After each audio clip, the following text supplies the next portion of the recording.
Olá! Hoje vamos dar aqui uma vista de olhos a como é que o Linux gere componentes-chave do núcleo, os módulos e também como é que o próprio núcleo leva a atualizações. Exato. Vamos basear-nos em alguma documentação técnica. Sim. E o foco vai ser perceber melhor dois ficheiros de configuração, o etc models e o models.config, e também o processo de aplicar patches ao kernel. Basicamente, como é que o sistema garante que o hardware essencial funciona logo de início e como é que o kernel evolui, não é? De forma incremental. E isso é logo um ponto super importante, acho eu. Garantir que, sei lá, uma placa de rede funciona logo no arranque. Sim, mesmo antes das configurações de rede e tudo isso. É aí que entra o etc models. Precisamente. Esse fecheiro serve para isso mesmo. Carregar módulos específicos durante o boot. E é muito simples. Como assim simples? É uma lista. Nomes de módulos, um em cada linha. Mais nada. É crucial ser assim tão direto naquela fase inicial. E como é que vemos que módulos foram carregados por ali? Podes usar o comando lsmod. Ele lista todos os módulos carregados, incluindo esses. Certo. E há controle sobre a forma como carregam. A documentação falava em auto e no auto. Sim, sim. O auto, bem, ele ativa o kmod.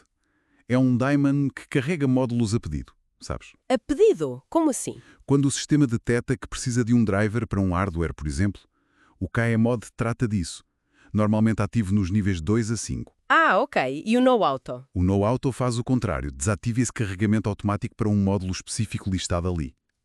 Para mexer nisto, ou editas o fecheiro à mão, ou usas uma ferramenta tipo modconf. O modconf dá uma interface mais amiga, imagino. Sim, baseado em menus, facilita um bocado. Ok, então o etc modules é para o essencial no arranque. Mas e as configurações mais detalhadas? Opções específicas para os módulos? Isso fica onde? etcmodus.conf. Isso mesmo? Olha, em sistemas mais modernos, é mais comum usares o diretório etcmodprobe.d. Ah, um diretório. Por que a mudança? É mais organizado. Permite que pacotes diferentes adicionem os seus próprios fecheiros de configuração ali dentro, sem andarem a mexer todos no mesmo fecheiro, módulos.conf. Evita conflitos. Faz sentido. E esses fecheiros são usados por quem? São lidos pelo modprobe e pelo depmod. Servem para definir opções para todos os módulos do sistema. A grande vantagem é não teres de te lembrar e escrever opções complicadas na linha de comando cada vez que carregas um módulo. Como naquele exemplo da Sound Duster, não é? Exatamente. Que estava na documentação. É. Definir um alias e depois as opções de O e RQ. Exatamente isso. Definir, aliás, sounds.sb e depois options.sb e IO igual a 0x220, IRQ igual a 5, DMA igual a 1, por exemplo. Que são os endereços de hardware. Interrupções. Isso. Endereços de I/O, linha de interrupção, canais DMA. Depois disto estar no fecheiro, basta fazeres modprobe SB. E ele carrega o módulo USB já com essas configurações todas. Exato, muito mais limpo, mas atenção. Sim. A recomendação, sobretudo para quem não está muito à vontade, é usar ferramentas como o modconf para gerar estas configurações e depois correr o update módulos. Para garantir que tudo fica sincronizado com o etcmodule.conf ou o etcmod.d. Sim. Mexer manualmente nestes fecheiros pode ser...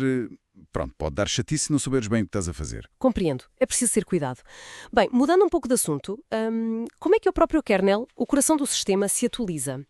A documentação foca muito nos patches. Os patches, sim, são fecheiros que contêm apenas as diferenças entre duas versões de código, normalmente gerados com o comando diff. E qual é a vantagem? É a eficiência. Imagina o kernel Linux pode ter dezenas de megabytes. Em vez de descarregar o código-fonte todo, que podia ser, 18 megas ou mais.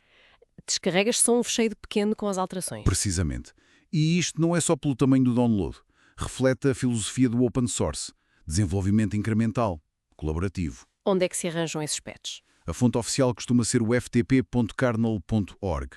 O processo para aplicar, imagina, para passar da versão 2.6.23 para a 2.6.24. Sim. Tens de ter o código-fonte da 2.6.23, normalmente em use src Linux. Depois pegas no fecheiro do patch, tipo patch 2.6.24gz, metes isso em use src, E depois? descomprimes e explicas com o comando patch. Algo como o gzip, -dc, patch 2.6.24gz, patch -p0, -e, -i. O -p0 diz ao patch onde encontrar os fecheiros. Ok. E se eu quiser saltar várias versões? da 2.6.20 para a 2.6.24, por exemplo. Aí, a abordagem é aplicar os patches um a um, em sequência.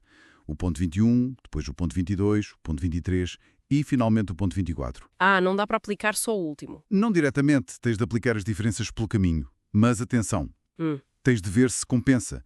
Se o tiveres muitos patches para aplicar, o tamanho acumulado pode acabar por ser parecido ao descarregar a versão 2.6.24 completa. Pois, é uma questão de avaliar o esforço e o tamanho dos downloads. Exato.